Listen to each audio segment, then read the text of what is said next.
तुझ्या जवळच्या माणसांनी घात केलाय तुझा. हो, तुझ्या जवळच्या माणसांनी घात केलाय तुझा आणि म्हणून तू कधीचा त्या दुःखाच्या डोंगरात दडून बसलास. तुझा बहुमूल्य वेळ तू नको त्या माणसांच्या नादी लागून वाया घालवलास आणि आता माझं नेमकं काय चुकलं ह्या फेऱ्यात अडकलायस, हो ना? अरे वेड्या, तुझं काय चुकलं ते आता तुला सांगतो. लक्षपूर्वक ऐक. एका गावात शेतकऱ्याने हंगामी पीक घेण्यासाठी अचूक वेळेत जमीन नांगरली आणि अगदी योग्य पद्धतीने पेरणी सुद्धा केली. आता सारं काही पावसावर अवलंबून होतं बघ.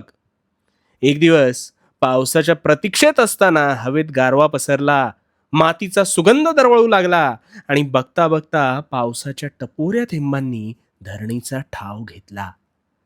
काही दिवसातच ह्या पेरणीच्या बियांमधून रोपं येऊ लागली. शेतकरी खुश झाला. पेरलेल्या बियांना सुद्धा नवसंजीवनी प्राप्त होऊ लागली आणि प्रत्येक बी पावसाच्या जणू प्रेमातच पडली.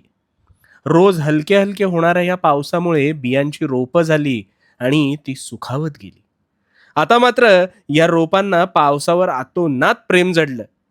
नेहमी ते त्या पावसाच्या प्रतीक्षेत राहू लागले. त्या रोपांमधून छोटी छोटी फळं जन्माला येऊ लागली. पण एक दिवस पावसाने रौद्र रूप धारण केलं आणि कुठलाही विचार न करता साऱ्या रोपांना पुराने हाणून पाडलं आणि सारं काही क्षणार्धात संपलं. आता कळलं का? रोपाला नवसंजीवनी देणारा पाऊसच त्याला घातक ठरला, हा निसर्गाचा नियम आहे.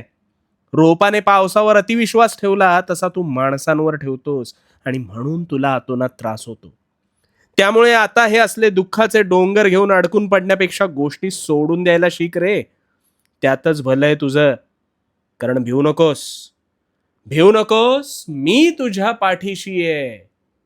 भिवू नकोस, मी तुझ्या पाठीशी आहे.